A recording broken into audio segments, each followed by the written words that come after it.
Hi, everybody, and welcome to the new week. And good to be together for devotions today. Pray your week's going to be a good one. Well, when I was younger, I used to do a lot of hiking on mountains, and I was fortunate to grow up in Cape Town, where the big mountain is right in the middle of the big city of Cape Town. So as youngsters, we were always up and down that mountain and really enjoyed it. And then other hikes, Fish River Canyon and down to the Cedarburg and other places. And it's something that I've always enjoyed. Well, when you go on a hiking expedition, there are three things that are involved. The first one is leaving behind the city, leaving behind all the busyness of everyday life, your home and home comfort, things that are familiar, and going out into the wide open spaces. That's number one.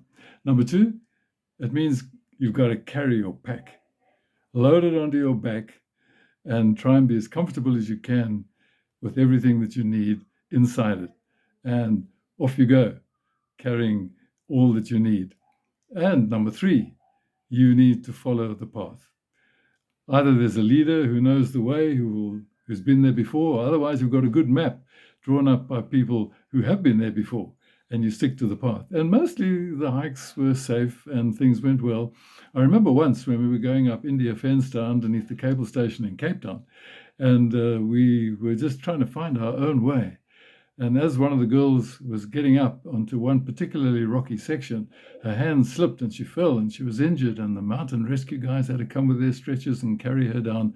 We hadn't done our research properly. We weren't following the way that we should have. And that cost us something.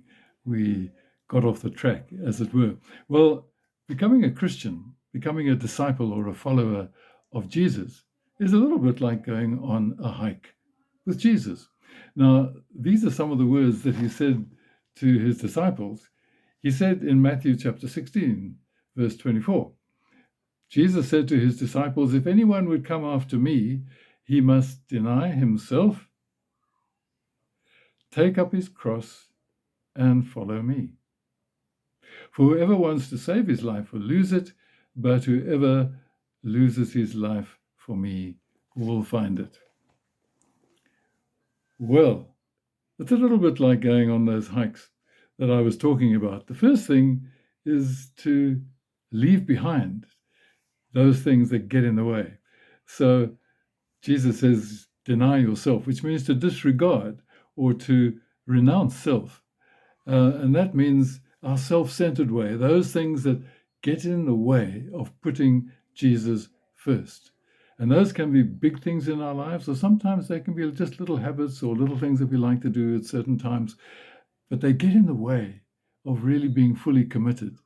The first step, therefore, is a step of change, leaving behind the things that block the way. And this can be the hardest step of all, because change can be difficult. I've got my things I've got to face, and maybe you've got your things that we have to put out of the way.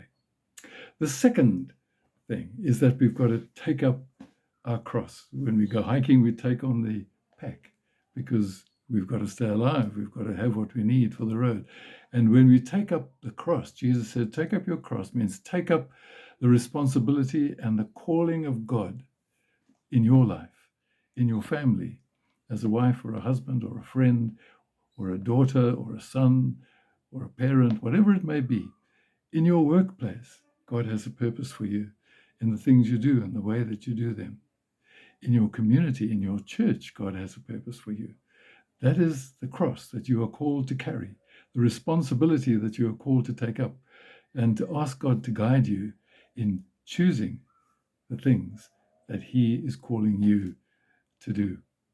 And then the third thing is to follow Jesus. He knows the way. He knows where He wants you to be. He knows when He wants you to be there. He knows how long He wants you to be there, and so on. And it means each day following in the way in which Jesus calls us. Jesus says, I do nothing except what I see my Father doing. he followed in the way that he was being led each day. God will lead you. God will show you the way in some of the complicated situations of life. The way Jesus speaks in Luke's gospel, he says, take up your cross every day. It's a fresh start every day. It's a new walk. It's a new hike. And that is the way we find the real purpose of our lives. Whoever tries to save his life will lose it. But those who lose their lives for my sake, who go my way, they will find the true meaning of their lives. And so as we go out on our walk with Jesus today, disregard your own way. Take up the responsibility, the calling that God has put upon you, and follow him, and you will find true blessing. May God bless you as you go in this way. Bye for now.